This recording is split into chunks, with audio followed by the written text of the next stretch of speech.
Parece que a Sofia está jogando sozinha. Nossa, atravessou só um pouco, graças a Mas Deus. outros jogadores participam do game. Estão online junto com ela. Falam, interagem e Sofia gosta desse contato virtual. Gosto de jogar jogos de tiro, jogos de futebol, jogos mundo aberto, online. A mãe está sempre de olhos e ouvidos atentos ao que acontece com a menina de 12 anos. E uma vez levou um susto. Ela começou a jogar com os amigos, né? Sempre com os amigos. Até que um dia eu vi ela conversando com um adulto desconhecido. Eu nunca vi na minha vida. Aquele dia eu fiquei muito nervosa, muito nervosa. A mãe faz muito bem em acompanhar de perto. Esse especialista em segurança explica como as crianças geralmente perdem dinheiro com golpes. Há uma prática hoje muito comum dos golpistas em relação aos praticantes de jogos online. É a subtração de itens e acessórios que são adquiridos naquilo que nós chamamos de ouro virtual. São itens que vão equipando os personagens ou o jogo de uma maneira geral, e alguns fraudadores, alguns golpistas, alguns criminosos subtraem isso da conta e depois pode até vender esse aparato, esse acervo com dinheiro real. Ele fala sobre o modo de ação dos criminosos que buscam vítimas nos jogos online. Iludem os jogadores online, sobretudo, fazendo-se crer que são jogadores para poder obter uma relação de amizade e a partir daí fica uma porta aberta para a prática de outros crimes, para algumas coisas até mais graves. A quarentena imposta pela pandemia impulsionou a procura por games online. Nos Estados Unidos, o número de jogadores aumentou em 75%. Por aqui, 73% dos brasileiros dizem se divertir com jogos eletrônicos no celular, computador, videogame ou internet. Eu gosto de videogame porque relaxa, a gente acaba entrando num outro mundo, né? Sai do nosso, são outros personagens, cada jogo tem o seu. Então, são outros tempos, assim, né? O maior tempo que eu passei jogando foram 3 dias, né? Parei porque o videogame queimou. Não é possível. Vou confirmar essa história com o irmão mais velho do Luigi, que está sempre com ele. Do jogo, Gui. O maior tempo foram 3 dias até o videogame queimar, com o meu irmão. Foi bem complicado. Ai, ai, nessa casa, videogame é assunto para todas as idades. Para os jovens, Leandro e Luigi, as regras são mais flexíveis. Já com os pequenos, de 13 e 9 anos, vale outro acordo. Com a volta das aulas presenciais, o combinado é que eles joguem somente ao final de semana. A gente combina 1 hora cada um, desde que não termine muito tarde, até umas 8h30, 9 horas da noite. Jogos de luta e guerra são permitidos, online também. A gente pede para nunca passar informação pessoal, nunca passar número de telefone, endereço. A gente conversa e preferencialmente que eles joguem com pessoas conhecidas, com amigos. Não adicionar nos jogos quem eles não conheçam. É muito importante o controle parental para poder acompanhar qualquer tipo de comportamento do seu filho que possa mostrar que ele está sendo vítima de uma coação. E uma outra questão, será que games podem alterar comportamentos? Por exemplo, jogos violentos são capazes de tornar o jogador mais agressivo? Bom, há diversos estudos a respeito desse tema.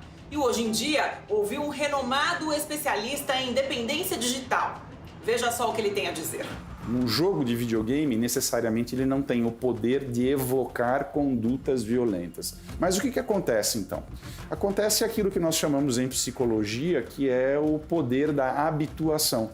A partir do momento em que eu jogo um jogo que ele envolve mortes, pessoas então que já teriam uma predisposição, que já vivem em um ambiente hostil, estes jogos criariam uma forma, um certo tipo de condicionamento, fazendo com que eles entendam então que a violência é um meio para se atingir um determinado fim. Dr. Cristiano Nabuco explica que o problema dos jogos é a possibilidade de vício. Um ponto importante que a gente sugere é que, nessa utilização dos jogos, os pais procurem observar se o filho, se a filha, enfim, começa, de uma maneira ou de outra, a sacrificar as atividades que eles deveriam fazer, estudar, sair com os amigos, para preferir ficar com os jogos. Hoje se entende que a dependência de videogames pela internet já é um novo quadro que indica problemas de saúde mental. Então, quando o meu filho começa a utilizar e ele não consegue mais interromper, ele precisa jogar o tempo todo, esse filho fica irritado quando eu restringo o jogo, ele fica violento, então isso já é um farol amarelo aí que já está acendendo no sentido de falar, opa, alguma coisa saiu do controle. Então é nesse momento que nós devemos intervir. Se eu pudesse decidir, sendo sincera aqui, eu ia jogar a tarde inteira e a noite inteira. Claro, né, Isabela? Os apaixonados por games ficam tão empolgados e envolvidos com os jogos que nem percebem o tempo passar. Aí a mãe faz o quê? Joga também. Apesar dessa paixão, aqui existe uma rotina sim, que ela é muito importante para a criança principalmente. Ela só joga, né, se diverte depois das obrigações dela. Eu proíbo jogos que incluem muita violência. Renata percebeu mudanças positivas no comportamento da filha a partir dos jogos. A Isabela, ela tem dislexia, que é um transtorno de aprendizagem que causa dificuldades na questão da fala, da escrita. E a maioria dos jogos são legendados. Então ela se viu obrigada a ler com mais calma, a prestar mais atenção. Em outra família, o saldo dos jogos também é bom. O Isaac, ele desenvolveu uma habilidade de concentração para jogar, prestar mais atenção, de estar focado no jogo, naquilo que o jogo pede. O menino de 8 anos ouviu a conversa da mãe e aproveitou para fazer um pedido. Vai que... Se minha mãe deixasse, quanto tempo eu ficaria jogando? Ficaria jogando por um dia inteirinho. Nem esse sorriso fofo convence a mamãe, tá? Fazer a lição, fazer a questão de organização do quarto dele, cuidar do cachorrinho dele. Aí ele pode ficar 1 hora por dia, né, jogando, se tudo tiver ok, né? Conteúdo monitorado, mães e pais atentos às conversas dos jogos online e ao comportamento dos filhos.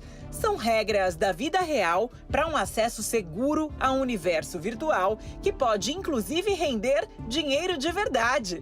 Notícia dessa semana: o menino americano de 8 anos assinou um contrato de $33 mil para se tornar jogador profissional de um game. E o Cauã fala sobre esse assunto com a mãe toda hora, para conseguir permissão para jogar mais tempo. E ainda explica como pode se aperfeiçoar. Se também deixasse eu jogar Fortnite, Rocket League, o tempo que eu quisesse, eu almoçaria jogando, faria tudo jogando, viraria à noite, faria um monte de coisa, eu não saía dessa cadeira.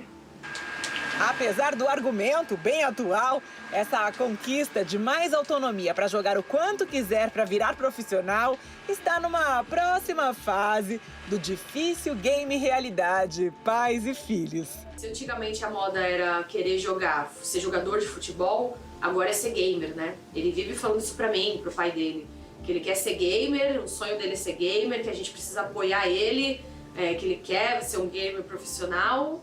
Então a gente fica nessa, né? Apoia ou não apoia, o que faz, deixa jogar, não deixa. E aí escuta ele falar que a gente é chato. Só que a gente tem que impor limites, tem mesmo, a gente não pode deixar desse jeito. Ele precisa entender que aqui em casa existem regras e que ele precisa cumprir.